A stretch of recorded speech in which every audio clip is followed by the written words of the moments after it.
बंदी छोड़ सतगुरु रामपाल जी परमेश्वर जी की जय हो।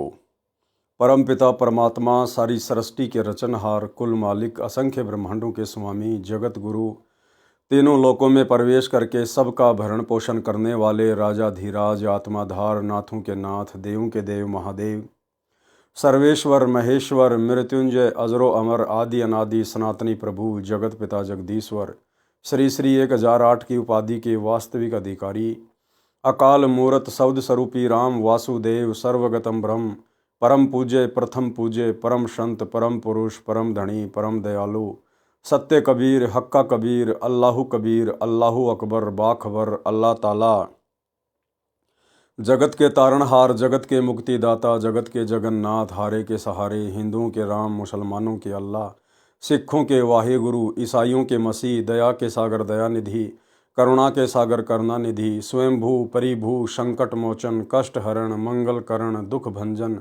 अविगत कबीर निर्विकार निर्विषम परमात्मा अलय अलेख सतगुरु आदि अनादि सतगुरु असली मर्यादा पुरुषोत्तम असली राम असली कृष्ण असली घनश्याम असली मुरारी राजाओं के राजा महाराजाओं के महाराजा शहंशाहों के शहंशाह सम्राटों के सम्राट भगवानों के भगवान अल्लाहों के अल्लाह प्रभुओं के प्रभु मसीहाओं के मसीह सच्चे वाहिगुरु बाबाओं के बाबा पीरों के पीर सेठों के सेठ जगत सेठ सावड़सा सेठ सर्वगुण संपन्न अनंत कोटि कलाओं के स्वामी अनंत कोटि ब्रह्मांडों के नायक योगियों में महायोगी ध्यानियों में महाध्यानी सिद्धों में परम सिद्ध ज्ञानियों में तत्वज्ञानी ब्रह्मज्ञानी महाज्ञानी परम ज्ञानी सर्वश्रेष्ठ ज्ञानी विज्ञानी युवा कबीर समरथ कबीर असमवात अमित ओझा सच्चे रहनुमा करीम अल्लाह सुभान अल्लाह दुनिया के अंतिम पैगंबर 8 सितंबर 1951 से गांव धनाना जिला सोनीपत हरियाणा भारतवर्ष की पावन भूमि पे प्रकट रियल कल की भगवान श्री नारायण साकार हरि श्री बाबा साहेब शब्द स्वरूपी राम संत श्रोमणी सतगुरु रामपाल जी परमेश्वर जी के चरण कमल में साध संगति से जुड़े हुए देश विदेश से हम सभी सत्सेवक भाई बहनों का अनंत कोटि दंडवत प्रणाम। सत्साई भाई और बहनों, दया है पूज्य गुरुदेव भगवान की सतगुरु रामपाल जी परमेश्वर जी की, जिनके शुभ आशीर्वाद से जिनकी विशेष कृपा दृष्टि से आप और हम सभी सत्सेवक भाई बहन साध संगति से जुड़कर अपनी आत्मा के कल्याण हेतु गुरुदेव भगवान के तत्व ज्ञान को आधार बनाकर मोक्ष प्राप्ति के लिए भक्ति मार्ग पर निरंतर आगे की ओर बढ़ रहे हैं। भाई और बहनों, कलयुग की बिचली पीढ़ी में साध संगति का प्राप्त होना एक बहुत ही खुश नसीब वाली बात है और ये परम सौभाग्य सतगुरुदेव भगवान की विशेष रजा और विशेष कृपया बिना संभव नहीं होता है, जो वर्तमान में 2024 तक आप और हम सभी सत्सेवक भाई बहनों के ऊपर गुरुदेव की कृपया बनी हुई है और हमने आजीवन मर्यादा में रहकर गुरु को इष्ट मानकर इस विशेष रजा को इसी प्रकार से बनाकर रखना है। तो भाई और बहनों, गुरुदेव भगवान के कर कमल से लिखित पवित्र पुस्तक मुक्ति बोध के ऊपर वीडियो बनाने की श्रृंखला जारी है। इसी श्रृंखला में आज हमारा ये 5वें नंबर का वीडियो है। आज के वीडियो में गुरुदेव भगवान ने सेव सम्मन और नेकी की कथा को शामिल किया है। उसके बाद में परमेश्वर ने सदना कसाई की कथा को भी शामिल किया है और सदना कसाई की कथा से आज हमें बहुत कुछ सीखने और समझने को मिलेगा। एक गहरी शिक्षा गुरुदेव भगवान ने उस कथा के माध्यम से भगत समाज के लिए इस पवित्र ग्रंथ मुक्ति बोध में लिखी हुई है। तो सबसे पहले हम आगे बढ़ते हैं सेव सम्मन की कथा से। हालांकि सेव सम्मन की जो कथा है हम पहले भी कबीर सागर के सरलार्थ में 2 बार पढ़ चुके हैं और इसके अलावा पूज्य गुरुदेव जी के सत्संगों में भी हम सैकड़ों बार इन कथाओं को सुन चुके हैं। लेकिन भाई और बहनों, अब वर्तमान में जब हम इन कथाओं को पढ़ेंगे तो इनमें कुछ विशेष बातें लिखी हैं, जो विशेष बातें केवल गुरुदेव भगवान की रजा से वर्तमान में इस 2 कोड़ी के तुच्छ दास पवन दास के ऊपर ही रजा हुई है कि परमेश्वर इन कथाओं के माध्यम से वर्तमान में भगत समाज तक जो संदेशा पहुंचाना चाहते हैं, जो बातें परमात्मा भगत समाज के दिलो दिमाग में बैठाना चाहते हैं भक्ति मार्ग पर दृढ़ता के लिए, उन बातों की जानकारी के लिए परमेश्वर ने दास को निमित्त बनाया, खड़ा किया और जो गूढ़ रहस्य इन कथाओं में छुपे हुए हैं वर्तमान में केवल इस पवन दास को ही गुरुदेव भगवान की विशेष रजा से समझ में आ सकते हैं, क्योंकि ये दया गुरुदेव ने केवल मुझ दास पर ही बख्शी हुई है और दास के माध्यम से फिर आप सभी आत्माओं तक ये संदेश पहुंचेंगे। तो पवित्र ग्रंथ मुक्ति बोध पेज नंबर 36, सेऊ सम्मन की कथा। एक समय साहिब कबीर अपने भगत सम्मन के यहाँ अचानक दो सेवकों कमाल व शेख फरीद के साथ पहुंच गए। अब परमात्मा ने इन दोनों भक्तों को साथ में क्यों लिया? क्यों गुरुदेव भगवान को सेऊ सम्मन के घर पर जाने की आवश्यकता पड़ी? क्योंकि परमात्मा 650 साल पहले इन दोनों भक्तों को एक मैसेज देना चाहते थे, एक शिक्षा देना चाहते थे। क्योंकि कमाल के मन में ये अभिमान उत्पन्न हो गया था कि मेरे से बढ़कर सेवा कबीर साहिब की संगत में ना कोई कर रहा है, ना कोई कर सकता है। और गुरुदेव ने बताया कि अभिमान का और भगवान का तो खड़ा एक्सीडेंट है। अभिमान तो परमात्मा को लेस मात्र भी पसंद नहीं है।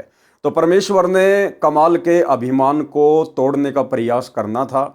हालांकि उसका अभिमान नहीं टूटा, वो अलग बात है। उसको पश्चाताप जरूर हुआ, वो सोचने पर विवश अवश्य हुआ, लेकिन उसका अभिमान जड़ से समाप्त नहीं हुआ, क्योंकि वो काल का भेजा हुआ प्राणी था। दूसरा शेख फरीद को भी अपने पहले वाले गुरु की रिद्धि सिद्धि के ऊपर बहुत ज़्यादा विश्वास था कि मेरे गुरु से बढ़कर कोई सिद्धि युक्त नहीं है, क्योंकि शेख फरीद की फूटी हुई आंख को उसने स्वस्थ कर दिया था। इसलिए परमात्मा उन दोनों के अभिमान को तोड़ना चाहते थे। उन दोनों के अंदर काल प्रेरणा से जो गलतफहमी पैदा हो रखी थी, परमात्मा उसको दूर हटाना चाहते थे। और वर्तमान में हम कलयुग की पिछली पीढ़ी वालों के लिए भी परमात्मा ने एक संदेश देना था कि भाई भक्ति मार्ग पर आप कभी भी ऐसी गलती मत कर देना, कभी भी ऐसी सोच अपने गुरुदेव के प्रति मन में मत रखना जिस प्रकार की गलती और सोच कमाल और शेख फरीद ने रखी थी। एक समय साहिब कबीर अपने भगत सम्मन के यहाँ अचानक दो सेवकों कमाल व शेख फरीद के साथ पहुंच गए। सम्मन के घर कुल 3 प्राणी थे। सम्मन की पत्नी नेकी और सम्मन का पुत्र सेऊ, जिसको शिव भी कहते थे। भगत सम्मन इतना गरीब था कि कई बार अन्न भी घर पर नहीं होता था, सारा परिवार भूखा सो जाता था। ये भी एक बहुत अच्छा मैसेज है कि जब आपको सच्चे गुरु की पहचान हो जाए, जब आपको सच्चे भक्ति मार्ग का पता चल जाए, तो आपको चिंता केवल अपने आत्म कल्याण की होनी चाहिए, अपनी मर्यादाओं की होनी चाहिए। घर में आटा है या नहीं है, घर में किसी चीज़ का अभाव है या नहीं है, फिर हमने इस तरफ अधिक ध्यान नहीं देना चाहिए, क्योंकि आपको विश्वास होना चाहिए कि आपका गुरु समर्थ है, वो जानी जान है, अंतर्यामी है। अगर आप उनके अनुसार चलोगे, मर्यादा में रह के भक्ति करोगे, तो परमेश्वर आपके ऊपर ऐसी कोई भी विशेष आपत्ति नहीं आने देगा जिस आपत्ति के चलते आपकी भक्ति में बाधा उत्पन्न हो। बाकी छोटे मोटे उतार चढ़ाव तो भक्ति मार्ग पर बने ही रहेंगे और बने रहने चाहिए, क्योंकि परमात्मा कहते हैं सुख के माथे पत्थर पड़ो जो नाम हृदय से जाए, और बलिहारी उस दुख के ऊपर जो पल पल नाम रटाए। थोड़ा बहुत दुख, कष्ट, परेशानी चाहे शरीर में हो या चाहे आर्थिक रूप से, परमात्मा कहते हैं कि भगत के अंदर होनी चाहिए, जिससे उसका दिमाग सेंटर में रहेगा, परमात्मा से उसका लगाव, उसका जुड़ाव बना रहेगा। तो सेऊ का जो परिवार था, सम्मन का जो परिवार था, वो कई बार तो भूखा ही सो जाता था, लेकिन कभी भी अपने गुरुदेव भगवान से शिकायत नहीं करता था। कभी भी परमात्मा को उलाना नहीं देता था कि गुरुजी हमें तो आपकी भक्ति करते हुए 5 साल हो गई, 10 साल हो गई, हमने तो आपको इतनी बार ज्योति भी करवा दी, पाठ भी करवा दी, और हमारे तो कोई विशेष लाभ है ही नहीं। हमसे अच्छे तो जगत वाले हैं जो बढ़िया खाते हैं, बढ़िया पीते हैं और भक्ति भी नहीं करते हैं। तो भाई और बहनों, वर्तमान में परमात्मा ने अपने सत्संगों में इन सभी खरपतवारों का समाधान किया हुआ है। परमात्मा ने कहा कि जो व्यक्ति भक्ति नहीं करता है और वर्तमान में आपको बहुत ज़्यादा पैसे वाले दिखाई देता है, बड़ी बड़ी फैक्ट्रियां हैं, बड़ी बड़ी गाड़ियां हैं, बहुत ज़्यादा धन है उसके पास, लेकिन वो व्यक्ति तो दुनिया का सबसे बड़ा निर्धन है। उसके पास आगे वर्तमान में कोई भक्ति है नहीं। वो तो अपनी पिछली पूंजी कमाई को समाप्त कर रहा है, आगे चल के वो निर्धन होगा, उसके ऊपर आपत्तियां आएंगी, संकट आएगा। और एक ऐसा व्यक्ति है जो सत्य भक्ति कर रहा है लेकिन वर्तमान में बहुत गरीब है, कोई विशेष लाभ उसको दिखाई नहीं दे रहा। तो परमेश्वर ने बताया कि वो धनी है, वो शेठ है, वो वर्तमान में परमात्मा की सत भक्ति कर रहा है। भले वर्तमान में वो गरीब दिखाई दे रहा है, लेकिन उसका भविष्य उज्जवल है। भविष्य में उसको ऐसी कोई परेशानी, कोई समस्या परमात्मा नहीं आने देगा और मोक्ष प्राप्त करेगा। और परमेश्वर ऐसी आत्मा को जो धैर्य से भक्ति करती हैं, उसको आगे चलकर सांसारिक धनी भी बनाता है। सारा परिवार भूखा सो जाता था। आज वही दिन था भगत सम्मन ने अपने गुरुदेव कबीर साहिब से पूछा कि साहिब खाने का विचार बताएं, खाना कब खाओगे। कबीर साहिब ने कहा कि भाई भूख लगी है, भोजन बनाओ।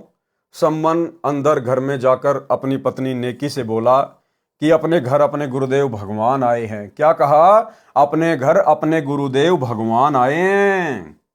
अपने गुरुदेव भगवान, यानी गुरु भगवान ही होता है, गुरु स्वयं परमात्मा ही होता है। जल्दी से भोजन तैयार करो।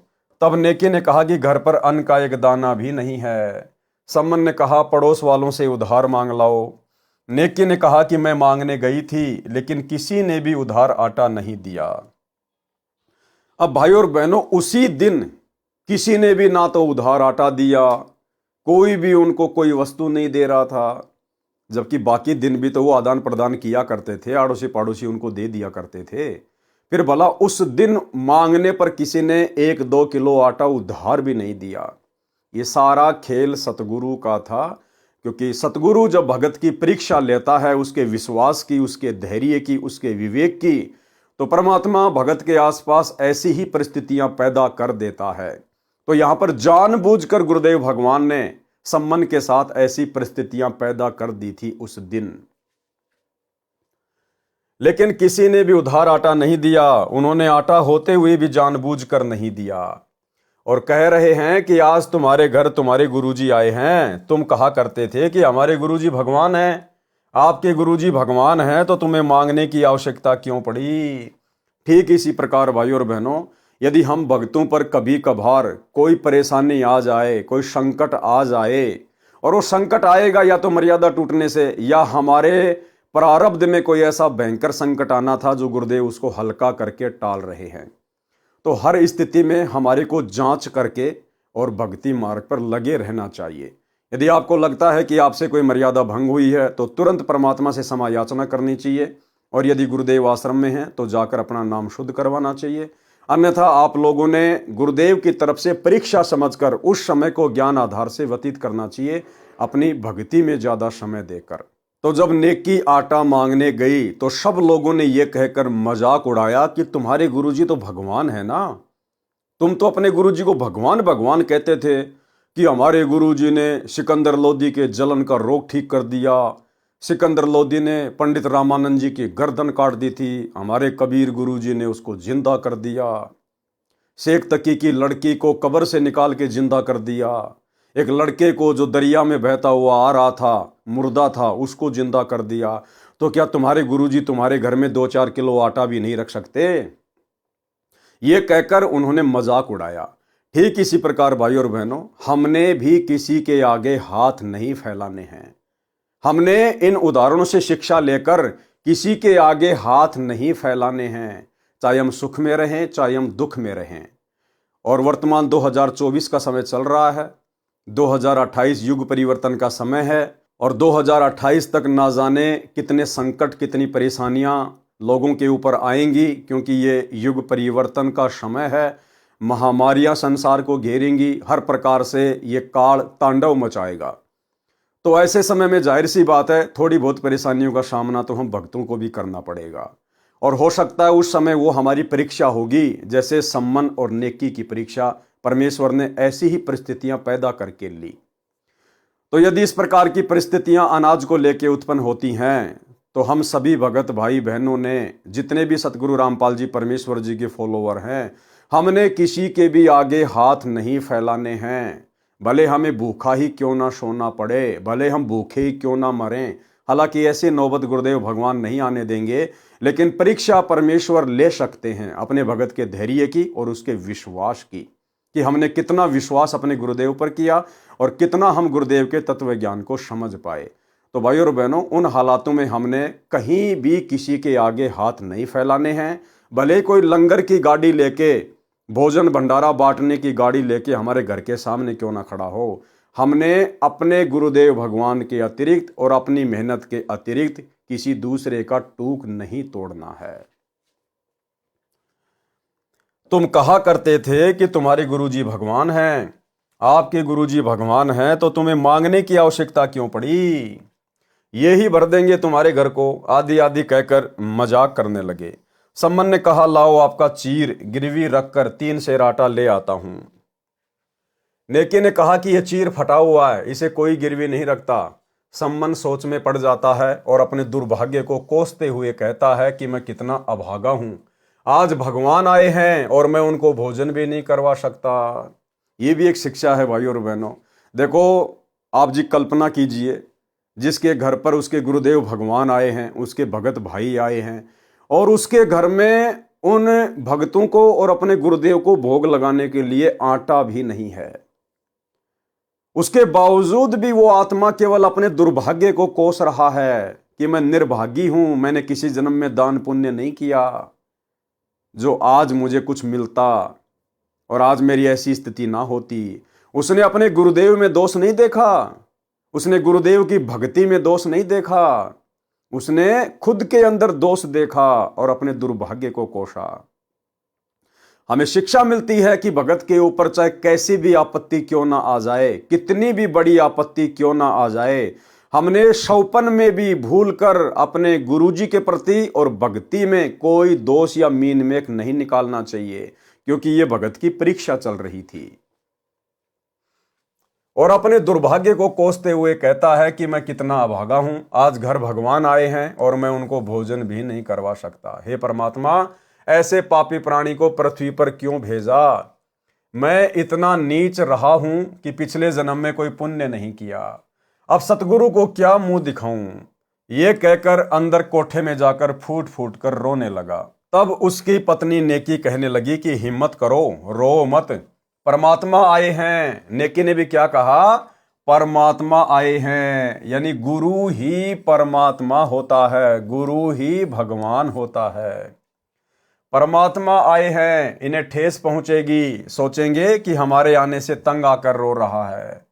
सम्मन चुप रहा। फिर नेकी ने कहा, आज रात्रि में दोनों पिता पुत्र जाकर 3 सेर आटा चुरा कर लाना, केवल संतों व भक्तों के लिए। तब लड़का सेऊ बोला, माँ, गुरुजी कहते हैं चोरी करना पाप है। फिर आप भी मुझे शिक्षा दिया करती कि बेटा कभी चोरी नहीं करनी चाहिए, जो चोरी करते हैं उनका सर्वनाश होता है। आज आप ये क्या कह रही हो माँ? क्या हम पाप करेंगे माँ? अपना भजन नष्ट हो जाएगा माँ, हम 84 लाख योनियों में कष्ट पाएंगे। ऐसा मत कहो माँ, आपको मेरी कसम। तब नेकी ने कहा, पुत्र तुम ठीक कह रहे हो, चोरी करना पाप है, परंतु पुत्र हम अपने लिए नहीं बल्कि संतों के लिए करेंगे। जिस नगर में निर्वाह किया है इसकी रक्षा के लिए चोरी करेंगे। नेकी ने कहा, बेटा ये नगर के लोग अपने से बहुत चिढ़ते हैं, हमने इनको कहा था कि हमारे गुरुदेव कबीर साहेब पूर्ण परमात्मा पृथ्वी पर आए हुए हैं। इन्होंने एक मृतक गऊ तथा उसके बच्चे को जीवित कर दिया था, जिसके टुकड़े सिकंदर लोदी ने करवाए थे। एक लड़के तथा एक लड़की को जीवित कर दिया। सिकंदर लोदी राजा का जलन का रोग समाप्त कर दिया तथा श्री स्वामी रामानंद जी कबीर साहिब के गुरुदेव को सिकंदर लोदी ने तलवार से कत्ल कर दिया था, वे भी कबीर साहिब ने जीवित कर दिए थे। इस बात का ये नगर वाले मजाक कर रहे हैं और कहते हैं कि आपके गुरु कबीर जी तो भगवान हैं, तुम्हारे घर को भी अन्न से भर देंगे। भाई और बहनों, समय वही है, परमात्मा धरती पे वही है, वही कबीर साहिब है सतगुरु रामपाल जी के रूप में, तो लीलाएं भी वैसी घटित होंगी। आज वर्तमान में गुरुदेव भगवान ने जो अद्भुत लीलाएं, अद्भुत चमत्कार भगत समाज में किए हैं, वैसे तो इस पृथ्वी पर इन ब्रह्मांडों में जितनी भी अद्भुत घटनाएं घटित होती हैं ये परमात्मा ही करता है। ये बात अलग है कि दुनिया इनके विषय में जानती नहीं है, इसलिए इनको वो क्रेडिट नहीं देती है। लेकिन संत समाज के अंदर, भगत समाज के अंदर जो उपदेशी हैं, जैसे बहुत सारे भगत भाई बहनों की परमात्मा ने उम्र बढ़ाई है, उनकी आयु एक्सटेंड की है, जो मृत्यु के निकट थे। हजारों की संख्या में माता बहनों की परमात्मा ने गोद भरी है। डॉक्टरों ने भी मना कर दिया था कि आप आजीवन बांझ का ही जीवन जिएंगी। जो लोग मृत्यु के निकट थे, भयंकर रोगी थे, जो डॉक्टरों से परेशान हो चुके थे, हॉस्पिटल में जा जाकर दुखी हो चुके थे, डॉक्टरों ने जवाब दे दिया था कि आपके रोग का कहीं कोई इलाज नहीं है, सिवाय मरने के आपके पास कोई ऑप्शन नहीं है। और जैसे ही सतगुरु की शरण में आए, सत भक्ति की, मर्यादा में रहे, गुरुदेव के आशीर्वाद से, भक्ति से आज वो बिल्कुल स्वस्थ हैं। निरोगी जीवन जी रहे हैं। तो ऐसी ऐसी ना जाने कितनी अद्भुत घटनाएं वर्तमान में संगत में घटित हो रही हैं। और जब हम भाई बहन इन सभी घटनाओं का जिक्र करते हैं अपने रिश्तेदारों के सामने या अन्य अपने जगत वाले भाई बहनों के सामने, तो वो लोग हो सकता है हमारे मुंह पर कुछ ना कहें, लेकिन पीछे से वो लोग मजाक उड़ाते हैं कि ये अच्छा बावड़ा आदमी कहाँ बाबा के चक्कर में फंस गया, कह रहा डॉक्टरों ने ठीक नहीं किया और बाबा ने जाते ही ठीक कर दिया, बिना ऑपरेशन के बिना दवाई के। मूर्ख समझ रखा मुझे। लेकिन भाई और बहनों, समय वही चल रहा है। 650 साल पहले भी जब कबीर परमात्मा ने यही सारे चमत्कार किए, उस समय भी लोग सेऊ सम्मन का, नेकी का मजाक उड़ाया करते थे, पीठ पीछे से उनका मजाक उड़ाया करते थे। और जब वो आटा लेने गई थी, उस समय भी लोगों ने यह कहकर उसका मजाक उड़ाया कि तुम तो कहते थे ना हमारे गुरुजी ने ऐसे ऐसे चमत्कार कर दिए, मुर्दों को जिंदा कर दिया, आज तुम्हें आटा मांगने की जरूरत क्या है, तुम्हारे गुरु तो भगवान है। तो वर्तमान में यदि हम भगत भाई बहनों को इस प्रकार से यदि कोई हंसी मजाक में लेते हैं या हमारी बातों का मजाक उड़ाते हैं या गुरुदेव की इन अद्भुत घटनाओं को मजाक में लेते हैं, तो हमने दुखी नहीं होना चाहिए, हमने उनकी बातों का बुरा नहीं मानना चाहिए। क्योंकि जब तक जीव को परमेश्वर की पहचान नहीं होती है, जब तक जीव को समर्थ की समर्थता का आभास नहीं होता है, तब तक वो इसी प्रकार से बातों को हल्के में लेता है।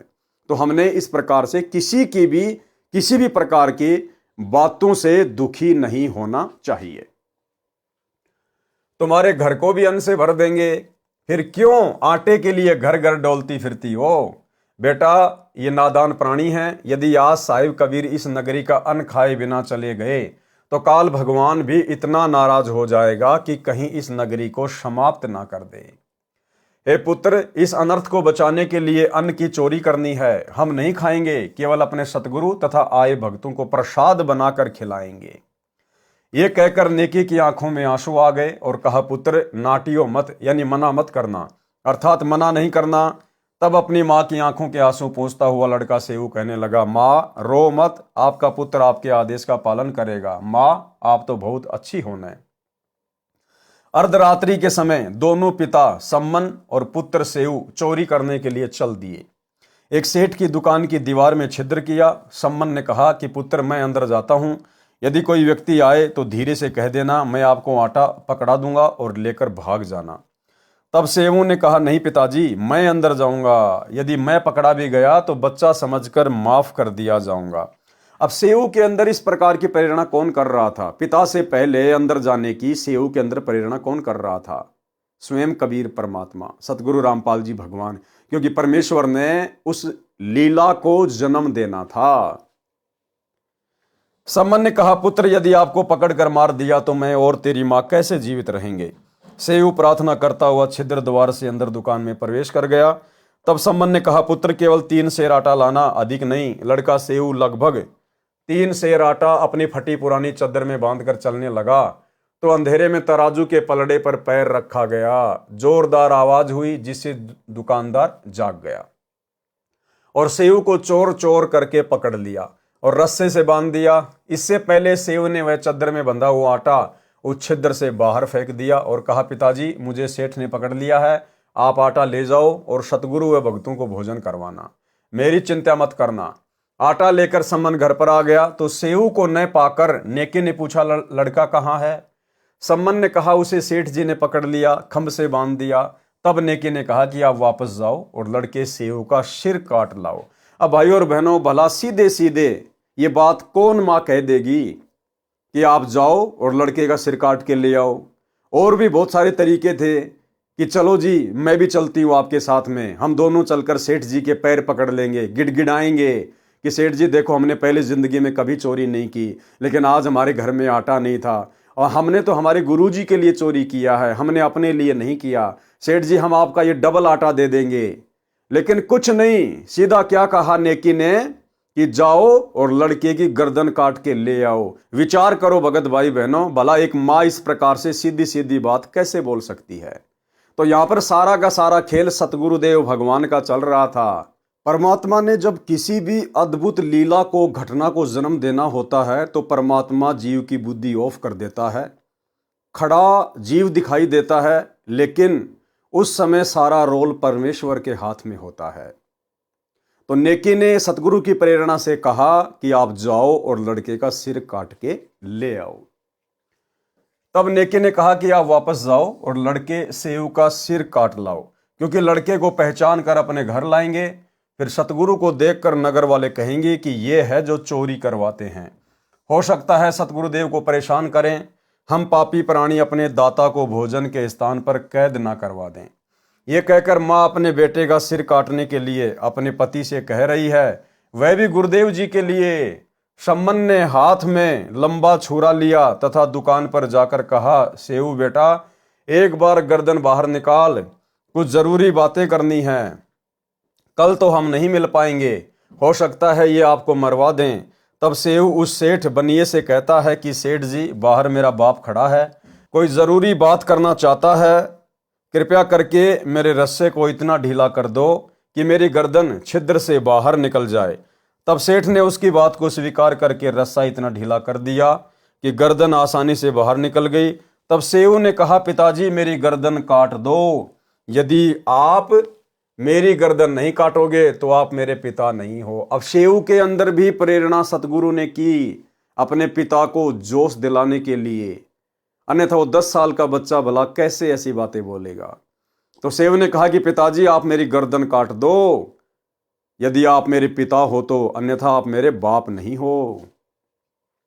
मेरे को पहचान कर घर तक सेठ पहुंचेगा, राजा तक इसकी पहुंच है, ये अपने गुरुदेव को मरवा देगा। पिताजी हम क्या मुंह दिखाएंगे।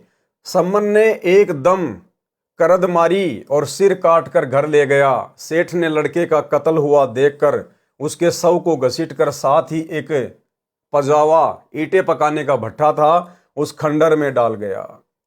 जब नेकी ने सम्मन से कहा कि आप वापस जाओ और लड़के का धड़ भी बाहर मिलेगा, उठा लाओ, तब सम्मन दुकान पर पहुंचा। उस समय तक सेठ ने उस दुकान की दीवार के छिद्र को बंद कर लिया था।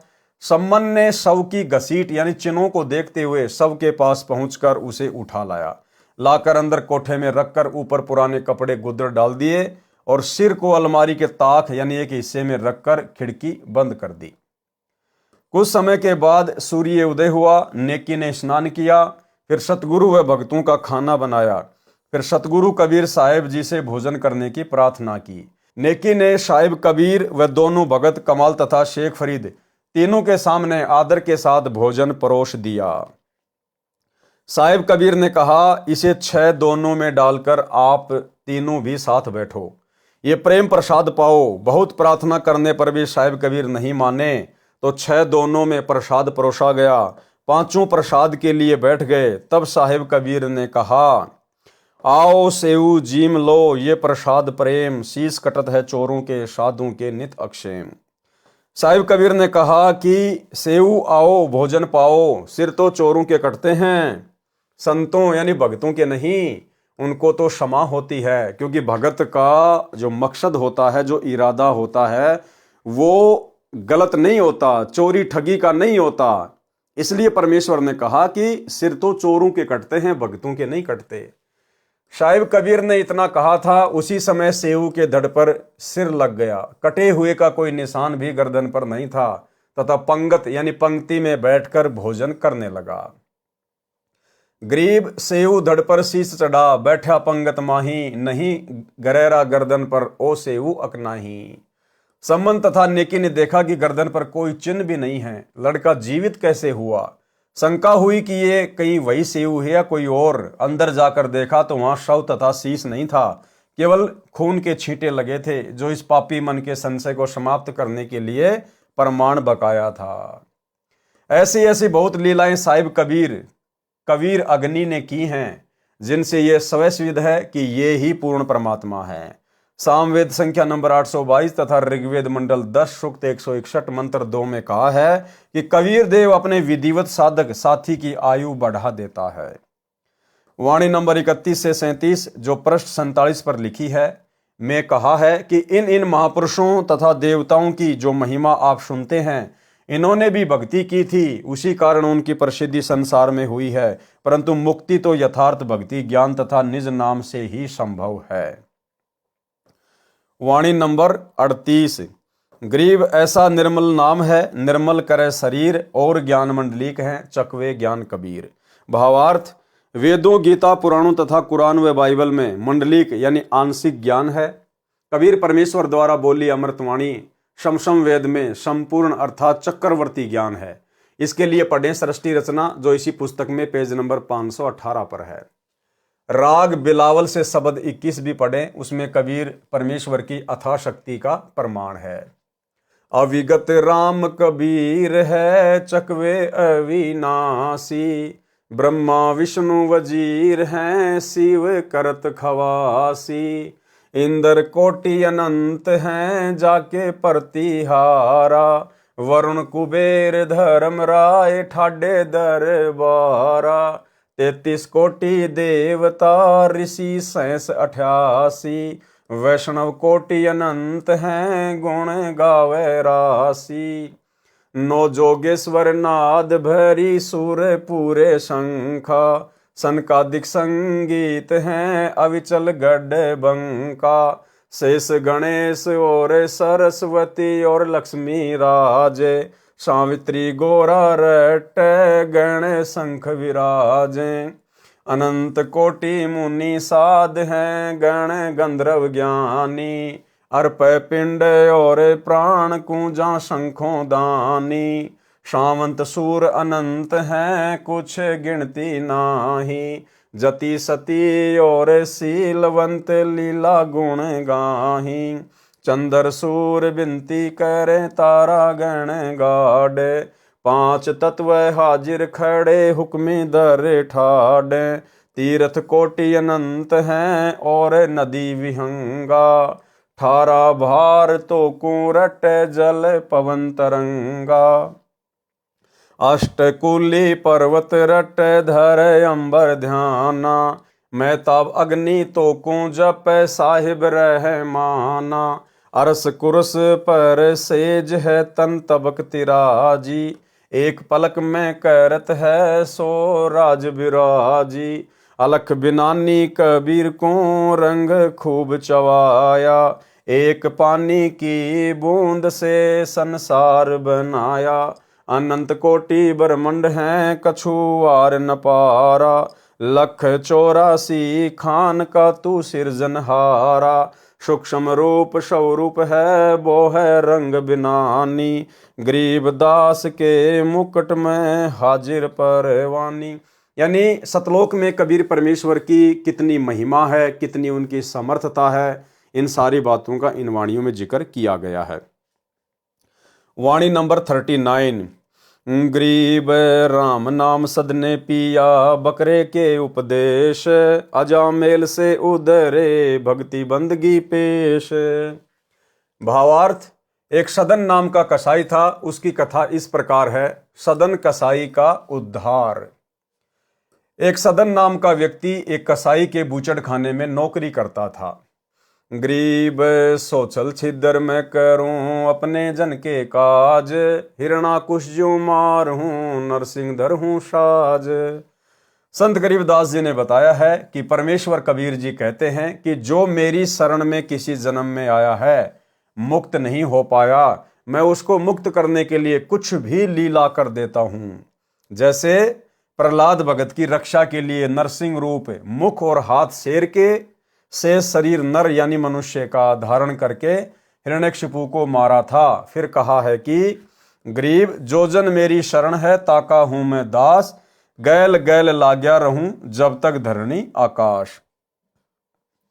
परमेश्वर कबीर जी ने कहा है जो जन यानी व्यक्ति किसी जन्म में मेरी शरण में आ गया है, उसको मोक्ष के लिए उसके पीछे पीछे फिरता रहता हूं।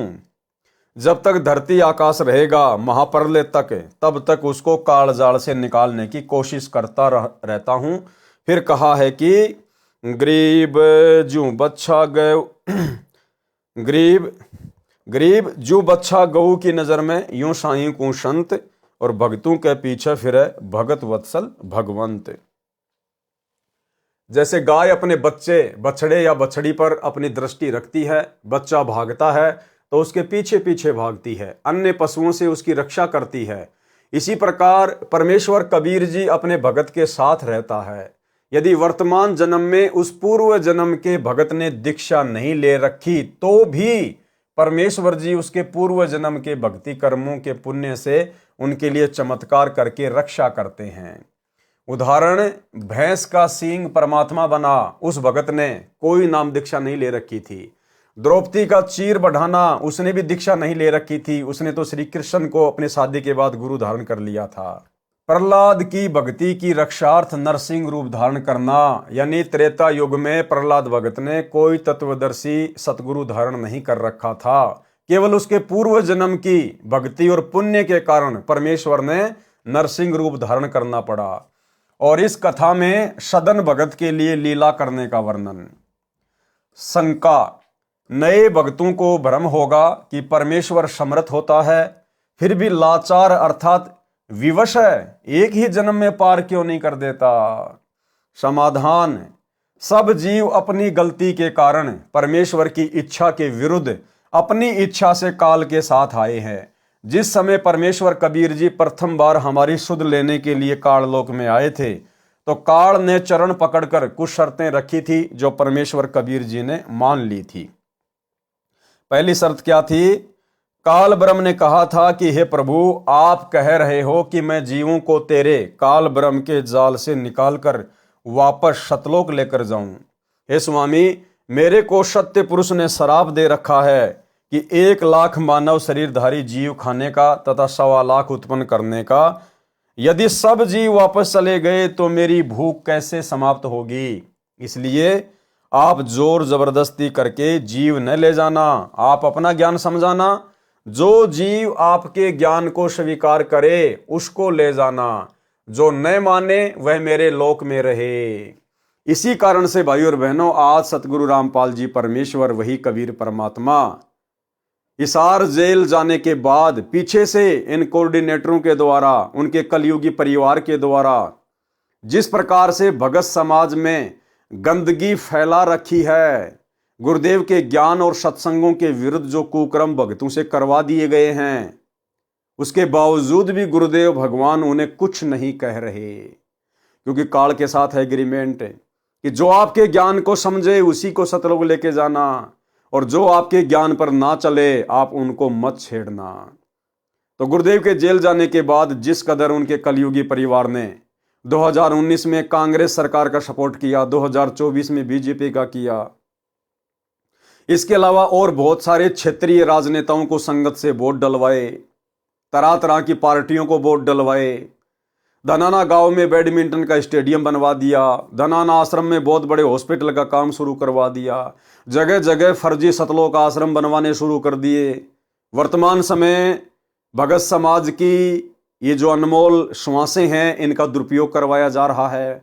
जो समय घर बैठकर परमात्मा की भक्ति में व्यतीत करना था, वो अनमोल समय इन आश्रमों के बहाने भगत समाज से पत्थर और मिट्टी ढुआकर बर्बाद करवाया जा रहा है। आश्रम में 10 एकड़ जमीन में हॉस्पिटल का काम शुरू कर दिया गया, तरह तरह की आडंबरबाजी इन आश्रमों में शुरू कर दी गई। गुंडों की सीबीआई जांच का समर्थन करवा दिया भगत समाज से, 5 लाख रुपए राजपूत करणी सेना को दे दिए। जाट आरक्षण के समर्थन में भगत समाज को बैठा दिया गया, करोड़ों रुपया जाट आरक्षण संघर्ष समिति को दे दिए गए भक्तों के दान के, ज्योति और पाठ के चंदे के रूप में। और भी ना जाने कितने प्रकार के आडंबर। गोहाना जाट धर्मशाला का 5वां फ्लोर जो लगभग 1 करोड़ रुपए की लागत से बनेगा, गुरुदेव के बड़े लड़के वीरेंद्र ने ठेका ले लिया।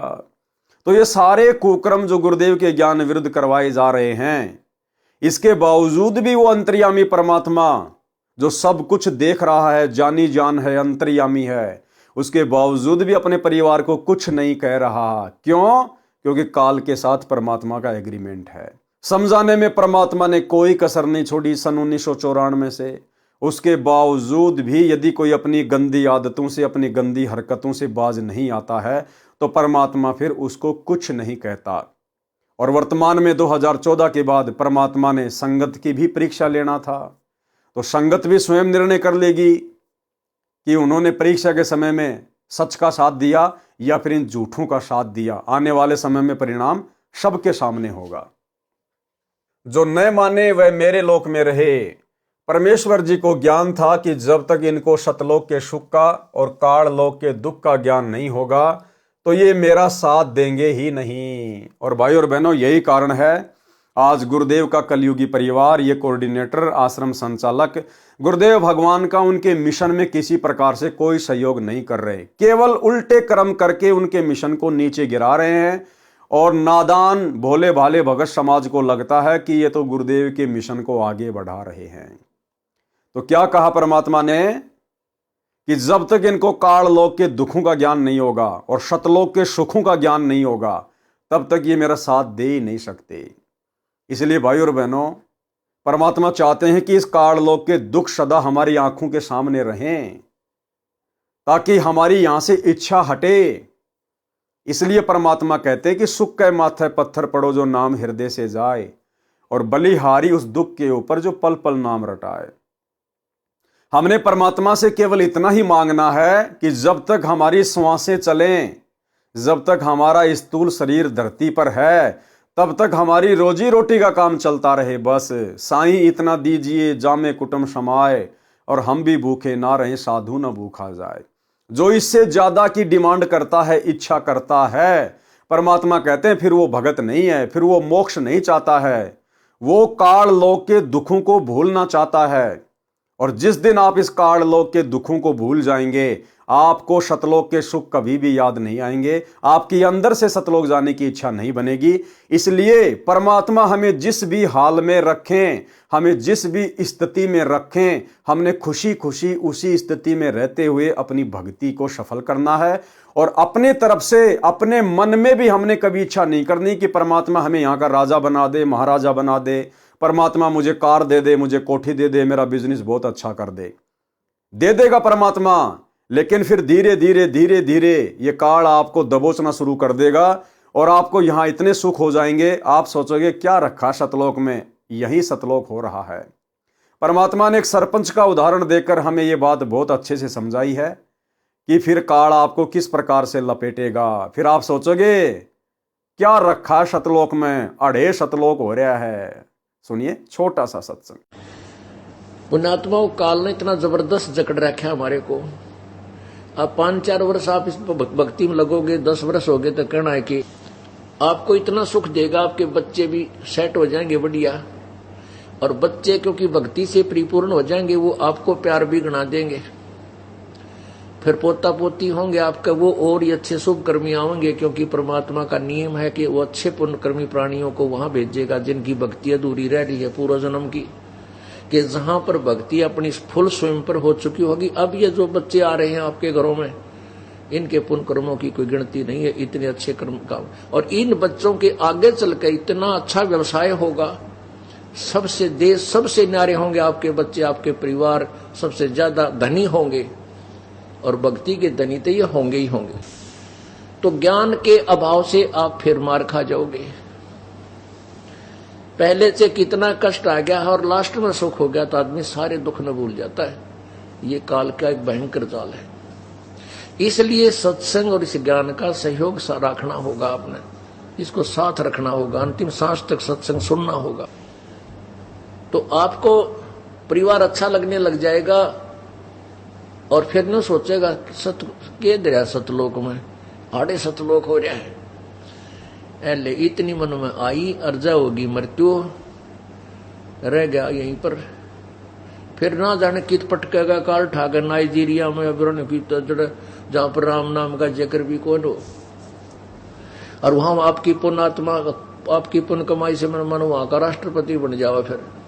फिर किसी भक्ति ओ देख काल का कितना भयंकर जाल।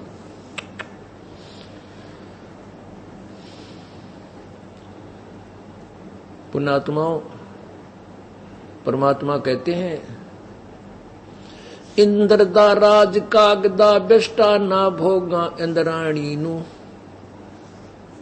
जिसको परमात्मा की सतलोक जाने की जो चाह, उसके सुख से परिचित हो गया, तो वो कहते हैं इंद्र स्वर्ग का राज भी काग के बीट के तुल्य है हमारे लिए, हमने नहीं चाहिए आग लगे इस राज को।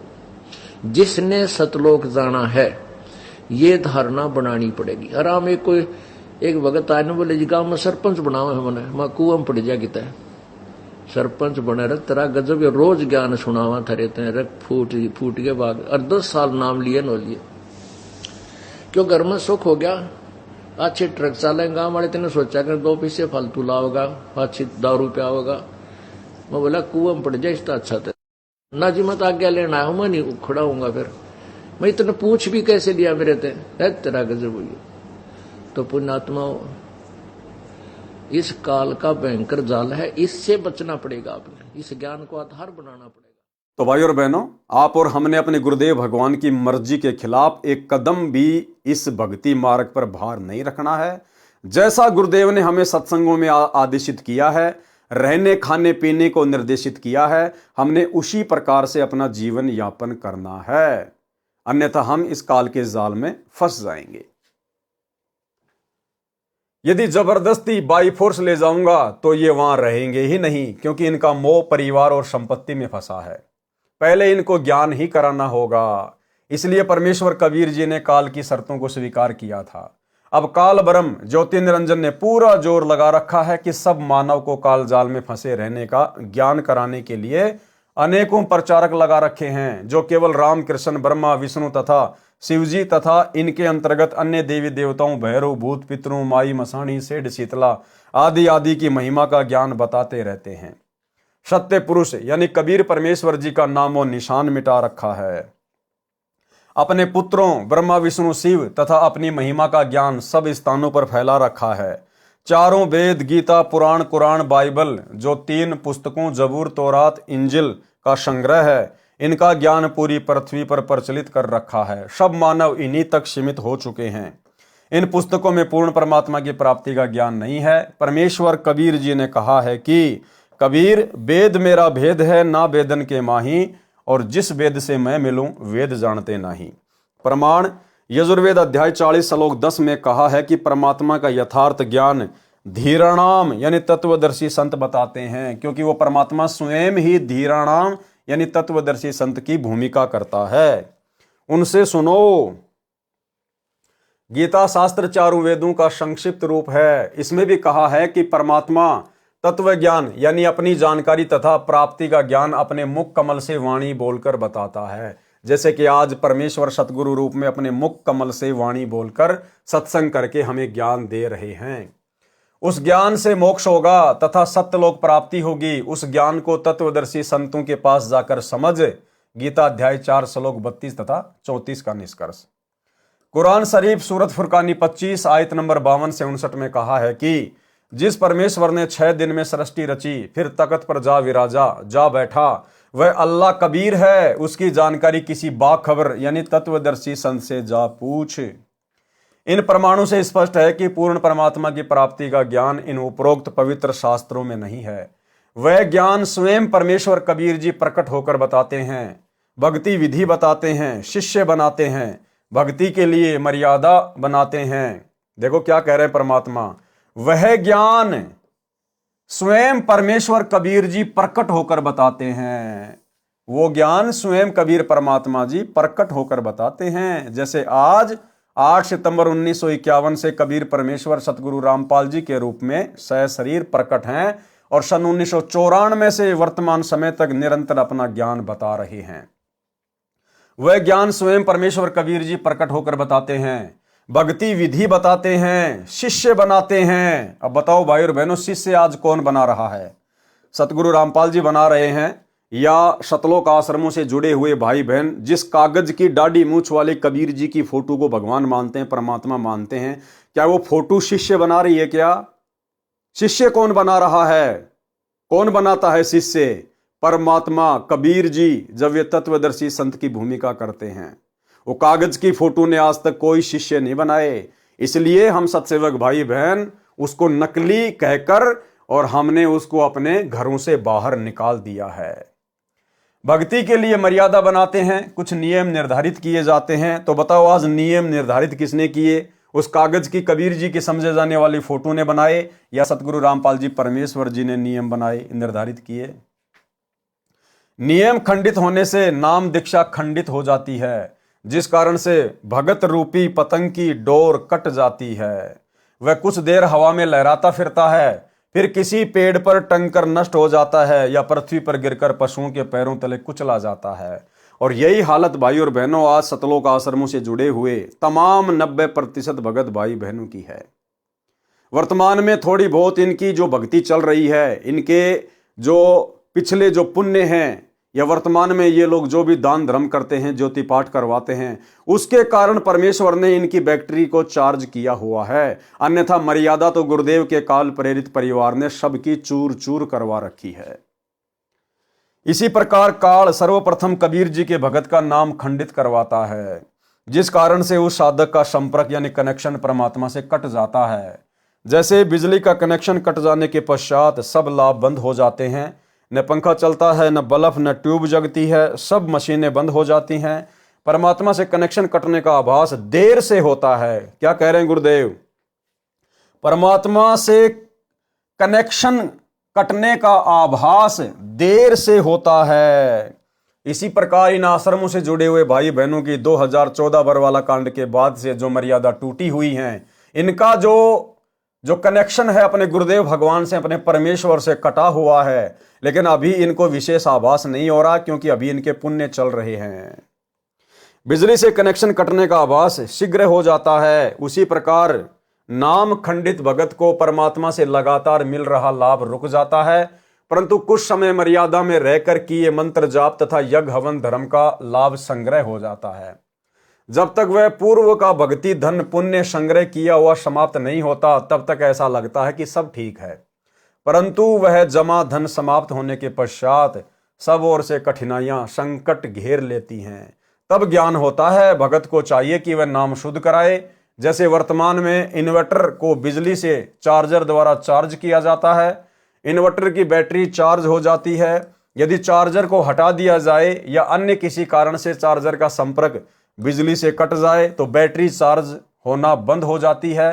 परंतु पहले जितनी चार्ज हो चुकी है उसके कारण पंखे भी चल रहे होते हैं, बल्ब ट्यूब भी जल रही होती हैं, सब ठीक ठाक लगता है। परंतु चार्जर के काम न करने के कारण अचानक सर्व ट्यूब पंखे बंद हो जाते हैं। और यही बनेगी भाई और बहनों आने वाले समय में सतगुरु रामपाल जी परमेश्वर जी के बेटा बेटी भाई बंधु रिश्तेदारों के साथ, इन कोऑर्डिनेटरों के साथ, और ये लाखों की संगत जो इन सतलोक आश्रमों में अंधी होकर उन काल प्रेरित लोगों के पीछे चल रही है। अंधेरा, गर्मी आदि सब प्रकार की परेशानी खड़ी हो जाती हैं। इसी प्रकार किसी मानव जन्म में नाम दीक्षा लेकर भक्ति करने वाले भगत का नाम खंडित हो तो उसको कुछ दिन सब लाभ मिलता है, परंतु वे काल के जाल में फंस चुके होते हैं। उनको कई जन्म लगातार मानव के भी मिल जाते हैं।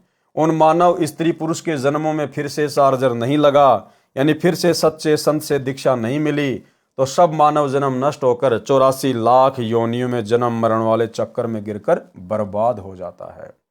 इसलिए परमेश्वर स्वयं ऐसे पूर्व जन्म वाले भक्तों को मिलकर उनको फिर से जागृत करके सत्य साधना पर लगाते हैं। परमेश्वर स्वयं मिलकर मिलेंगे कैसे? सतगुरु रूप में, तत्वदर्शी संत के रूप में।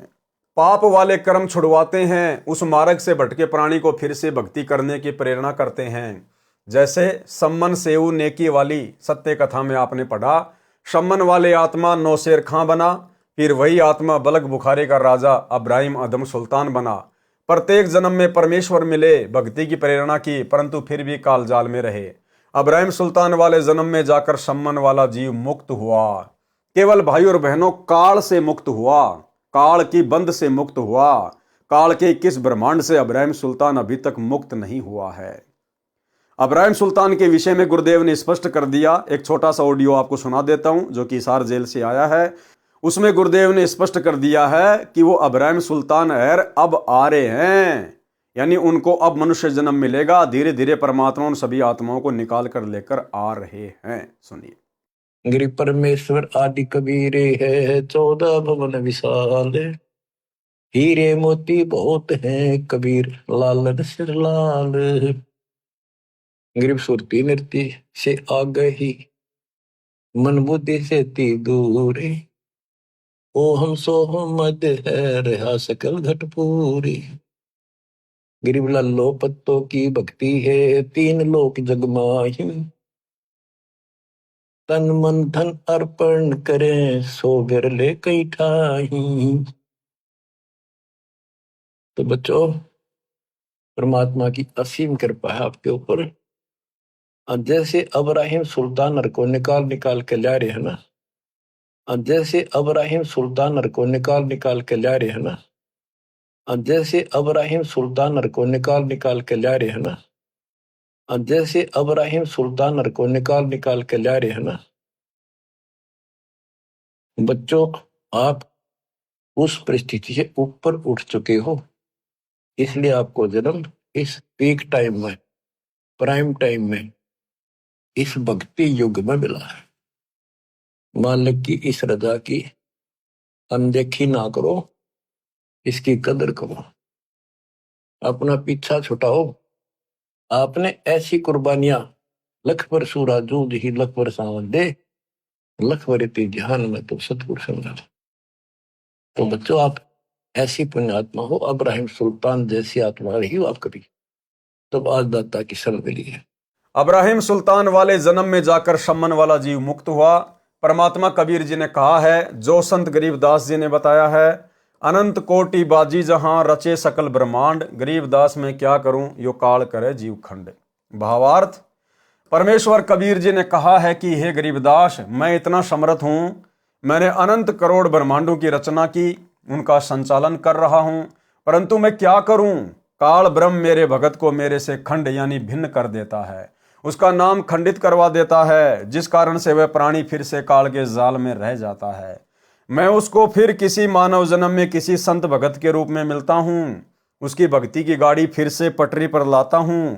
जो भगत विश्वास के साथ मर्यादा में रहकर आजीवन भक्ति करते रहते हैं, वे काल के सिर पर पैर रखकर भक्ति की शक्ति से सतलोक चले जाते हैं।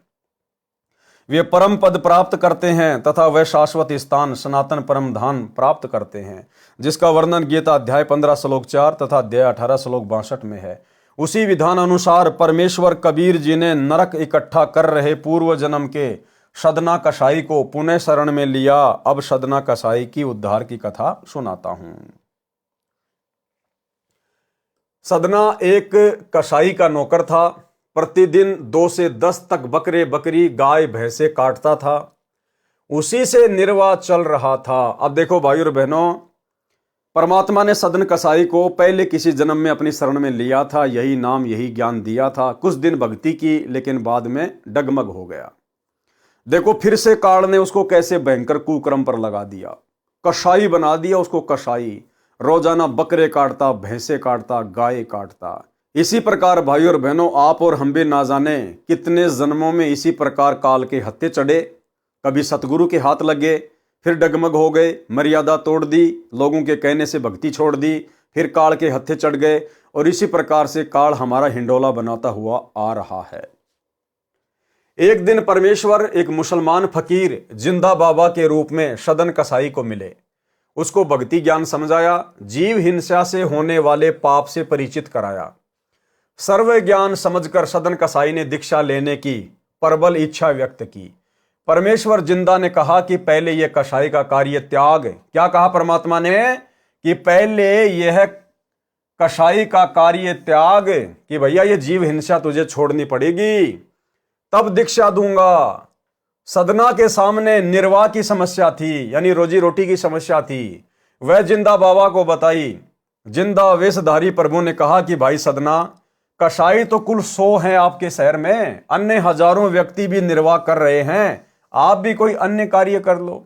सदना इस कार्य के लिए तैयार नहीं हुआ। ध्यान रखना भाई और बहनों, परमात्मा के वचन की उल्लंघना करना कितना हानिकारक होता है। ऊपर क्या बताया? गुरुदेव भगवान ने सदन को कहा कि पहले यह है कसाई का कार्य छोड़ दे भाई, तब तुझे मैं दीक्षा दूंगा। फिर सदना ने अपनी रोजी रोटी की समस्या बताई, और अंत में सदना ने हाथ खड़े कर दिए कि भगवान, मैं ये कसाई वाला काम नहीं छोड़ सकता। सदना इस कार्य के लिए तैयार नहीं हुआ, यानी उसने सतगुरु के, भगवान के वचन की अवहेलना की, और भगवान के वचन की अवहेलना आगे चलकर इसको कितनी महंगी पड़ेगी। इसके दोनों हाथ काटे जाएंगे। ये सजा थी सदन कसाई को। अगर उसी समय वो सदना कसाई गुरुदेव भगवान की बात मान लेता, कबीर परमात्मा की बात मान लेता कि ठीक है भगवान, जब आप इतने समर्थ हो, जब हम आपकी भक्ति करेंगे तो आप अपने आप हमारी रोजी रोटी का कोई न कोई समाधान तो निकालोगे परमात्मा। आप समर्थ हो तभी तो हम आपकी भक्ति शुरू करेंगे, और जब आप हो तो फिर हमें रोजी रोटी की काई चिंता। क्या पूरा शहर क्या ये बकरे काट काट के थोड़े अपने बच्चों का पेट भर रहा है? बाकी लोग भी तो दुनिया भर के काम कर रहे हैं, हम भी कोई छोटा मोटा काम कर लेंगे। हे परमात्मा, उस कार्य के अंदर वो बरकत तो आपने देनी है। लेकिन सदना कसाई ने परमात्मा की बात को स्वीकार नहीं किया और कहा कि भगवान मैं बकरे काटना नहीं छोड़ सकता, यानी गुरु के वचन की उल्लंघना कर दी। अब गुरु के वचन की उल्लंघना का कितना बड़ा दंड, सदना के दोनों हाथ काटे गए। तो सोच लेना भाई और बहनों, वर्तमान में यदि हम उसी कबीर परमेश्वर जिंदा बाबा सतगुरु रामपाल जी भगवान की किसी भी बात की उल्लंघना करते हैं, उनके वचन की उल्लंघना करते हैं या उनकी नियम मर्यादा भंग करते हैं, तो सजा भाई और बहनों बराबर मिलेगी, बराबर। परमात्मा किसी के साथ भेदभाव नहीं करता। सदना इस कार्य के लिए तैयार नहीं हुआ, अपनी निर्वाह की समस्या आगे रखी। जिंदा बाबा ने कहा कि आप हिंसा कम कर दो। सदना ने कहा कि मैं मालिक की आज्ञा की अवहेलना नहीं कर सकता। देखो, जिंदा बाबा की आज्ञा की तो अवहेलना कर रहा है, जिन्होंने कहा कि तू बकरे काटना छोड़ दे, और कह रहा कि मैं अपने उस मालिक की, उस कसाई की आज्ञा की अवहेलना नहीं कर सकता। वह जितने पशु काटने को कहेगा मुझे काटने पड़ेंगे। जिंदा बाबा ने कहा कि आप निर्धारित कर लो कि इतने पशुओं से अधिक नहीं काटूंगा, चाहे नौकरी त्यागनी पड़े तो मैं आपको दीक्षा दे दूंगा। सदना कसाई की दीक्षा लेने की इच्छा प्रबल थी, नौकरी छूटने का भय भी कम नहीं था, इसलिए इस बात पर सहमत हो गया और हिसाब लगाया कि प्रतिदिन छोटे बड़े 10 या 12 ही पशु कटते हैं। यदि कोई ईद बकरीद त्योहार आता है या किसी के विवाह में मांस की पार्टी होती है तो मुश्किल से 50 पशु वध किए जाते हैं। सदना ने कहा कि बाबा जी मैं पक्का वादा करता हूं 100 पशुओं से अधिक नहीं काटूंगा, चाहे नौकरी भी क्यों ना त्यागनी पड़े। अब भाई और बहनों, यहां मन में शंका हो जाएगी कि परमात्मा ने उसको ऐसी छूट क्यों दी। यहां तो परमात्मा जीव हिंसा का समर्थन कर रहे हैं कि भाई तू एक बार में बोल दे रोजाना तू कितने जीव काटेगा। भाई और बहनों, दास ने आपको पहले बताया, जब ये परमात्मा किसी अद्भुत घटना को जन्म देता है तो उस समय सारा रोल अपने हाथ में ले लेता है, जीव केवल खड़ा हुआ दिखाई देता है। दूसरी बात भाई और बहनों, उस समय वो पूर्ण मोक्ष प्राप्ति का समय नहीं था, उस समय केवल परमात्मा ने आत्माओं को अपनी शरण में ही लेना था। अपनी शरण में लेकर ये बीच बीच के 5 मंत्र देकर देवी देवताओं के वर्तमान पिछली पीढ़ी तक उनकी बैटरी चार्ज करके उनको मनुष्य जन्म देने थे। इसलिए परमेश्वर ने बहुत कुछ एडजस्ट करना पड़ा आत्माओं को अपनी शरण में लेने के लिए। जिंदा बाबा बोले ठीक है, आपको मुझसे मिलने की इच्छा हो तो मैं जगन्नाथ मंदिर पुरी में रहता हूं, वहां आ जाना। अब भाई परमात्मा तो उस समय काशी में रहा करते थे, फिर ये जगन्नाथपुरी का एड्रेस क्यों बता रहे हैं गुरुदेव कि मैं जगन्नाथपुरी में रहता हूं? क्योंकि भाई और बहनों, ये जगन्नाथपुरी का मंदिर कोई सामान्य मंदिर नहीं है। जगन्नाथ, जगन्नाथ यानी सारी सृष्टि का नाथ, ये कबीर परमेश्वर जी ने ही बनवाया था विशेष तौर पर। और आने वाले समय में परमेश्वर की क्या मर्जी है, परमेश्वर वहां अपने चरण कमल रखेंगे नहीं रखेंगे, वहां बैठकर परमेश्वर सत्संग करेंगे नहीं करेंगे, वो तो खैर मालिक जाने, लेकिन कुछ विशेष अवश्य होगा इस जगन्नाथपुरी के मंदिर को लेकर। कुछ समय सब ठीक ठाक चलता रहा। एक दिन नगर में कई विवाह थे, साथ में नवाब के लड़के का विवाह था। उस दिन पूरे 100 बकरे काटे। सदना ने अल्लाह का धन्यवाद किया, अपना वचन खंड होने से बाल बाल बचा। सब औजार धोकर साफ करके रख दिए। कुछ रात्रि बीतने के पश्चात मालिक कसाई के पास एक अन्य कसाई आया। उसके शहर में 50 बकरों की आवश्यकता थी। उसके लिए वह सदना के मालिक के पास आया तथा 50 बकरे लेने की बात कही। सौदा तय हो गया। रात्रि में सदना के मालिक के घर ही रुका। उसके खाने के लिए मालिक ने सदना को बुलाया तथा एक बकरा काटकर एक व्यक्ति की सब्जी के लिए मांस रसोई में भेजने के लिए कहा। सदना को पसीना आ गया, अपना वचन खंड होने का भय सताने लगा। अब देखो भाई और बहनों, परमात्मा यदि हमसे वचन लेता है, क्योंकि जब हम दीक्षा लेते हैं तो हम गुरुदेव भगवान को वचन देते हैं कि परमेश्वर मैं आपके द्वारा बताए गए इन नियमों का आजीवन पालन करूंगा। जिस प्रकार सदना ने परमात्मा को वचन दिया कि मैं 100 से ज्यादा बकरे नहीं काटूंगा, अब वचन दिया है तो भाई और बहनों परमात्मा फिर परीक्षा भी लेगा कि इसने मुझे जो वचन दिया था क्या ये वचन निभा पाएगा, क्या ये वचन निभाएगा। तो परमेश्वर वैसी ही परिस्थितियां भगत के सामने पैदा करता है फिर उस वचन की परीक्षा के लिए। तो यहां पर सदना के सामने परमात्मा ने वैसी परिस्थितियां पैदा कर दी। परमात्मा खुद ही पहुंच गए एक कसाई का रूप बना के, और उस दिन वो सदना कसाई की परीक्षा थी। ठीक इसी प्रकार भाई और बहनों, जो नियम भक्ति मार्ग पर गुरुदेव ने हमें दिए हैं और हमने प्रथम दीक्षा के समय या सतनाम के समय या सारनाम के समय इन नियमों को निभाने का जो वचन दिया है गुरुदेव को, तो परमात्मा फिर रह रहकर आप और हमारी परीक्षा भी लेगा। परमात्मा तरह तरह की परिस्थितियां भगत के सामने पैदा करेगा। उस समय हम भगत भाई बहनों ने डगमग नहीं होना चाहिए, धैर्य को नहीं खोना चाहिए। अपनी परीक्षा समझकर उन विशेष परिस्थितियों को गुरुदेव भगवान से प्रार्थना करके अपनी भक्ति को मर्यादा में रहकर करते हुए पार करना चाहिए। उसी समय एक विचार आया कि क्यों न बकरे के अंडकोश काटकर रसोई में भेज दूं, मेरा वचन भी रह जाएगा और मालिक भी खुश रहेगा। ये काल प्रेरणा थी भाई और बहनों। यहां पर काल ने अपना दाव खेल दिया सदना का वचन तुड़वाने के लिए कि सदना तू एक काम कर, इस बकरे के अंडकोश काट के रसोई में भिजवा दे, एक आदमी की सब्जी भी बन जाएगी और बकरा भी नहीं मरेगा। ये थी काल प्रेरणा। एक बकरा लाकर सदना ने उसके अंडकोश काटने के लिए छुरा उठाया। उसी समय परमात्मा ने बकरे को मनुष्य बुद्धि प्रदान कर दी तथा तत्व ज्ञान की रोशनी कर दी। बकरे ने कहा कि हे सदन भाई, आप मेरी गर्दन काटो, अंडकोश मत काटो, आप ये नया वैर शुरू ना करो। हे सदना, मैंने कसाई रूप में तेरे कई सिर काटे हैं। जब तुम बकरे की योनि में थे आपने भी मेरे बहुत सिर काटे हैं, जब मैं बकरा और तुम कसाई थे। यदि आप मेरे अंडकोश काटोगे तो मैं सारी रात्रि तड़फ तड़फ रो रो कर मरूंगा।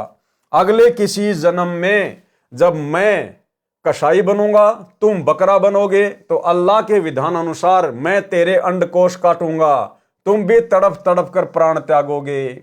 इसलिए ये नई दुश्मनी शुरू ना कर, मेरी गर्दन काट और अपना बदला ले।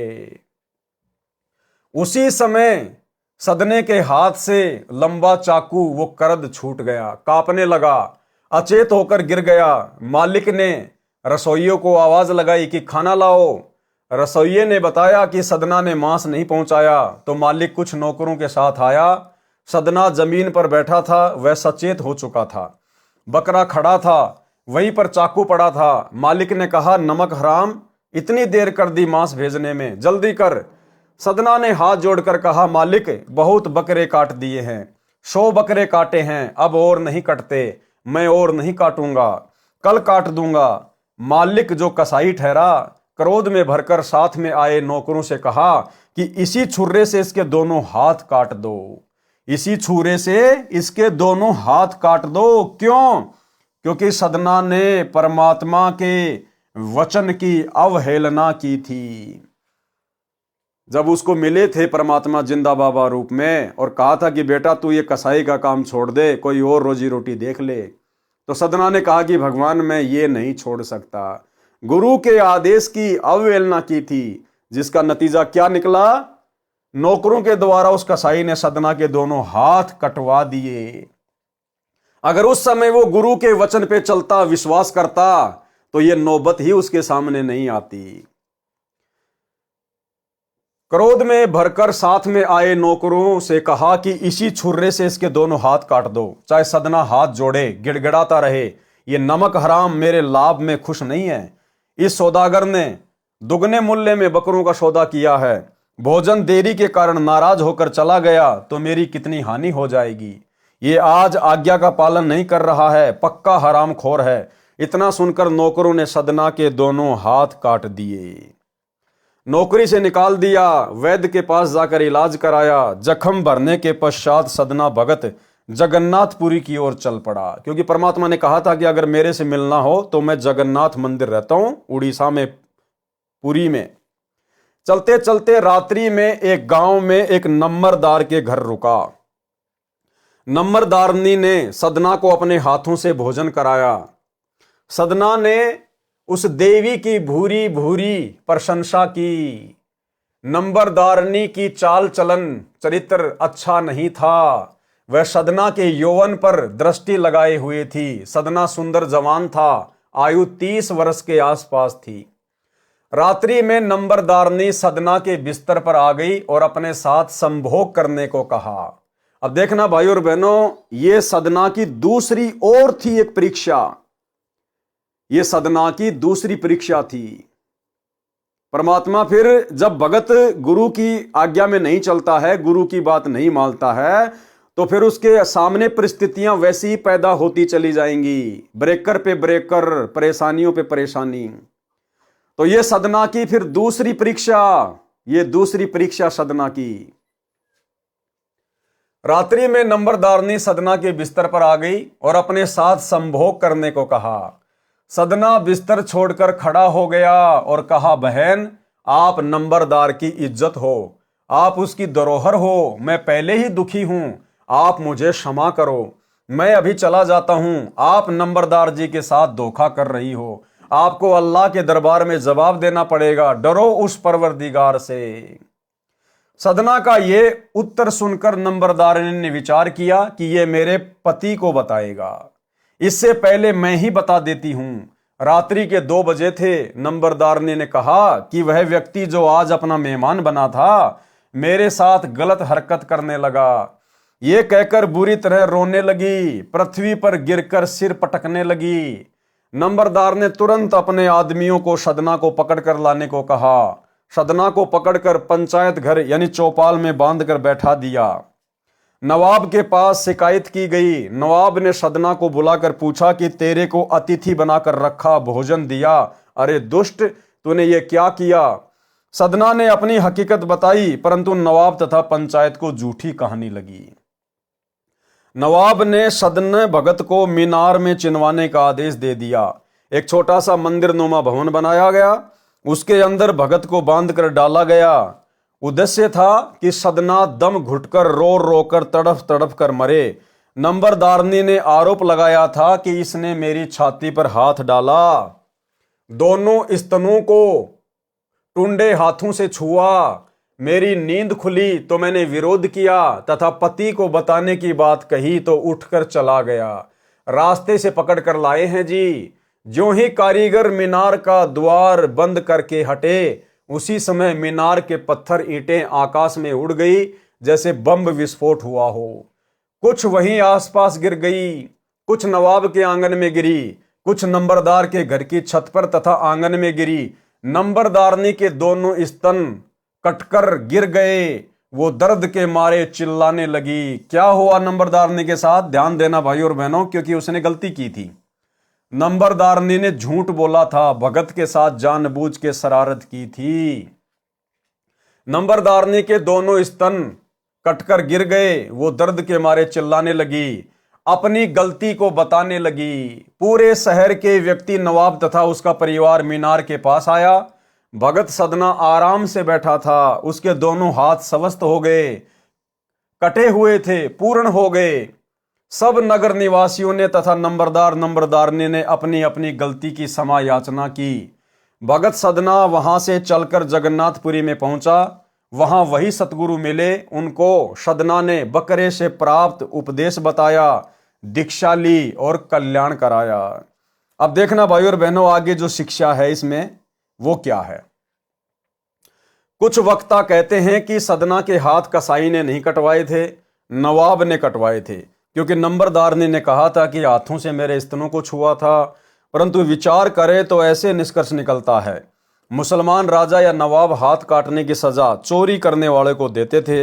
यह चोरी का मामला नहीं था। दूसरा विचार यह आता है कि यदि नंबरदारनी के स्तन हाथों से छूने के कारण हाथ नवाब ने कटवाए थे तो मौत की सजा नहीं सुनाई जाती, हाथ कटवा देना पर्याप्त दंड था।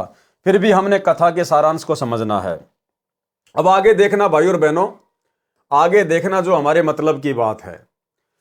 सदना भगत से क्षमा याचना तथा अपनी गलती सार्वजनिक करने से नंबरदारनी के दोनों स्तनों के जख्म ठीक हो गए, दर्द भी बंद हो गया। परंतु कटे निशान आजीवन बने रहे। ठीक इसी प्रकार भाइयों और बहनों, वर्तमान में गुरुदेव भगवान के इसार जेल जाने के बाद उनके कलयुगी परिवार ने, कोऑर्डिनेटरों ने जो जो महागलतियां की हैं, परमेश्वर के भक्ति विधान को तोड़कर, गुरुदेव के वचनों को तोड़कर, मर्यादाओं को तोड़कर, जो धनाना गांव में बैडमिंटन का स्टेडियम बना दिया गया है, जगह जगह ये सतलोक फर्जी आश्रम खोल दिए गए हैं, आश्रमों में हॉस्पिटल का काम शुरू कर दिया गया है, भक्तों का दान धर्म का पैसा गुंडों की सीबीआई जांच में लगा दिया गया, जाट आरक्षणों में लगा दिया गया, गोहाना जाट धर्मशाला का 5वां फ्लोर, जिससे हम भगत समाज का कोई लेना देना नहीं, उसे बनवाने का कोई मतलब नहीं निकलता, गुरुदेव के बड़े लड़के वीरेंद्र ने ठेका ले लिया, जो करीब 1 करोड़ रुपए में बनेगा। इसके अलावा और भी ना जाने कितने कुक्रम, भगत समाज से गंदी राजनीति करवाना, राजनेताओं की रैलियों में भक्तों को बसों में बैठा बैठा के लेकर जाना। आने वाले समय में भाइयों और बहनों, केवल एक ही रास्ता है सतगुरु रामपाल जी परमेश्वर जी के कलयुगी परिवार के पास, इन कोऑर्डिनेटरों के पास। यदि ये भक्ति करना चाहते हैं तो इनको परमेश्वर से नाक रगड़ रगड़ के क्षमा याचना मांगनी पड़ेगी। अपनी इन महागलतियों के लिए, अपने इन कुकृत्यों के लिए इनको नाक रगड़ के माफी मांगनी पड़ेगी, और इन्होंने अपनी तमाम गलतियों को सार्वजनिक करना पड़ेगा। इन्होंने भगत समाज के सामने अपनी गलतियों को सार्वजनिक करना पड़ेगा, माफी मांगनी पड़ेगी कि भाई 2014 बरवाला कांड के बाद साध संगति से जुड़े हुए सत्सेवक भाई बहनों के द्वारा इतना समझाने के बाद भी हमने जो ये बड़ी बड़ी गलतियां कर डाली हैं, गुरुदेव के ज्ञान को ना समझकर या अपनी काल प्रेरित मनमानी हरकतों के चलते हम अपनी गलतियों की कान पकड़ के क्षमा याचना करते हैं। आगे से हम ऐसी गलती नहीं करेंगे, हम बिल्कुल बेबुद्धि वाले काम कर रहे थे उस समय। तब कहीं जाकर भाई और बहनों इनके घाव भरेंगे, तब परमेश्वर इनके ऊपर दया करेंगे। जैसा कि यहां आप जी देख रहे हैं, उस नंबरदारनी ने सदना भगत के साथ में कैसा व्यवहार किया। उसके दोनों स्तन कट गए, लेकिन उसके स्तनों का जख्म उस समय भरा जब उसने सदना भगत से माफी मांगी अपनी गलती की कि भाई मैंने इसके साथ में दुर्व्यवहार किया, इस भगत की कोई गलती नहीं थी, और अपनी गलती को सार्वजनिक किया। तब जाकर धीरे धीरे परमात्मा ने उसके स्तनों के जख्म भरे। तो इसी प्रकार ये सतलोक आश्रम मैनेजमेंट हरियाणा, इन्होंने साध संगतियां रुकवा कर, साध संगतियों में जबरदस्ती पुलिस वालों को ले जाकर या स्वयं ये लोग जाकर सत्सेवक भाई बहनों के साथ में जो मारपीट किया करते थे, जो झूठे मुकदमे लगाए इन्होंने भक्तों के ऊपर, भक्तों को जेल करवाई। इन लोगों ने आने वाले समय में अपनी गलतियों की क्षमा याचना मांगनी पड़ेगी, और जो जो गलतियां इन्होंने की है, इन्होंने भगत समाज के सामने उनको सार्वजनिक करना पड़ेगा कि भाई उस समय सत्सेवक बिल्कुल सही चल रहे थे, और हम गुरुदेव के परिवार वाले, हम ये जितने भी कोऑर्डिनेटर हैं, आश्रम संचालक हैं, हम लोग बिल्कुल बेबुद्धि वाले काम कर रहे थे। इन्होंने अपनी गलतियां सार्वजनिक करनी पड़ेंगी। दूसरी बात भाई और बहनों, एक शिक्षा हमें यह मिलती है कि इस कहानी से शिक्षा लेकर, इस नंबरदारनी की हरकत से शिक्षा लेकर आप और हम भगत भाई बहनों ने कोई भी मर्यादा तोड़ने से बचना चाहिए। भक्ति मार्ग पर कोई भी ऐसा कुकर्म करने से बचना चाहिए, अन्यथा आने वाले समय में यह परमात्मा का विधान है, उस भगत को उसी समय माफ किया जाएगा जब वो भगत सर्व समाज के सामने, सर्व संगत के सामने अपने उन कुकर्मों को सार्वजनिक करेगा कि भाई मेरे से तो ये गलती हो गई, मैंने तो इस बहन की तरफ कुदृष्टि डाली थी, मेरे मन में इस बहन के प्रति ये गंदे विचार आए थे, भाई मैंने तो ये गलती की थी, अन्यथा उसका वो संकट समाप्त नहीं होगा, परमात्मा ऐसा विधान बना के छोड़ देंगे। तो भाई और बहनों, हम वो गलतियां ही क्यों करें कि बाद में आगे चलकर हमारे को सार्वजनिक माफी मांगनी पड़े, हमारे को सर्व समाज के सामने बेइज्जत होना पड़े। इसलिए हम सत्सेवक भगत भाई बहन कोई भी गलती करने से बचें। गलती छोटी या बड़ी नहीं होती, गलती गलती होती है। जहर का एक टपका हो चाहे जहर की बोतल हो, अगर किसी मटके में डाल दी जाए उस पानी को कोई नहीं पिएगा। तो आप और हम भगत भाई बहन इस भक्ति मार्ग पर अपने सामाजिक जीवन में, पारिवारिक जीवन में या आध्यात्मिक जीवन में, क्योंकि भगत का फिर अलग से कोई समाज नहीं होता, कोई जीवन नहीं होता जब वो भक्ति मार्ग में आ जाता है। इसलिए आप और हम सभी भगत भाई बहन भक्ति मार्ग पर कोई भी गलती करने से बचें, अन्यथा आने वाले समय में यदि उस गलती के परिणाम से बचना है तो फिर आपने अपनी उस गलती को, अपने उस कुकर्म को सार्वजनिक भी करना पड़ेगा और उस समय फिर आपकी बेइज्जती भी होगी। और परमात्मा कहते हैं फिर आप भगत समाज में वो इज्जत प्राप्त नहीं कर सकते, वो स्थान फिर आप कभी प्राप्त नहीं कर पाओगे। इसलिए हम इन कथाओं से शिक्षा लेकर निकट भविष्य में छोटी से छोटी गलती करने से भी बचें। सदना भगत से समायाचना तथा अपनी गलती सार्वजनिक करने से नंबरदारनी के स्तनों के जख्म ठीक हो गए, दर्द भी बंद हो गया, परंतु कटे निशान आजीवन बने रहे। कुछ वर्षों के पश्चात सदना की प्रेरणा से उस नगर के 80% हिंदू मुसलमानों ने परमेश्वर जिंदा बाबा से दीक्षा ली और अपने जीव का कल्याण कराया। वाणी नंबर 39 का अनुवाद चल रहा है। परमेश्वर कबीर जी ने अपनी प्यारी आत्मा संत गरीबदास जी को तत्व ज्ञान दिया, जिसको संत गरीबदास जी ने अध्यात्म ज्ञान रूपी सागर को अमृतवाणी रूपी गागर यानी घड़े में भरकर रखा, जिसका सरलार्थ कार्य मुझदास यानी संत रामपाल दास द्वारा गागर से सागर का रूप दिया जा रहा है। वाणी नंबर 39 की एक पंक्ति का सरलार्थ हुआ है, गरीब राम नाम सदने पिया, बकरे के उपदेश, अजामेल से उधरे भक्ति बंदगी पेश। अजामेल के उद्धार की कथा। तो भाइयों और बहनों, आज के वीडियो में केवल इतना ही। कल रात्रि 8 बजे पवित्र ग्रंथ मुक्ति बोध के ऊपर बन रहे वीडियो नंबर 6 में हम जानेंगे कि भगत अजामेल कौन था, क्या उसकी कथा है और क्या हमें इस कथा से शिक्षा मिल सकती है, क्योंकि हमारा कार्य केवल इन कथाओं से निष्कर्ष निकालना है, शिक्षा ग्रहण करना है। और जो गलतियां, जो कमियां उन भक्तों ने भक्ति मार्ग पर उस समय की, इस बिचली पीढ़ी में हम अपनी उन तमाम कमजोरियों को, उन कमियों को इन कथाओं से शिक्षा लेकर पहले ही दूर कर लें। तो आज के वीडियो में केवल इतना ही। कल रात्रि 8 बजे फिर से सभी भाई बहन लाइव जुड़िए। तब तक गुरुदेव भगवान हम सबको आज्ञा दे, इजाजत दे, आशीर्वाद दें। बंदी छोड़ सतगुरु रामपाल जी भगवान की जय हो।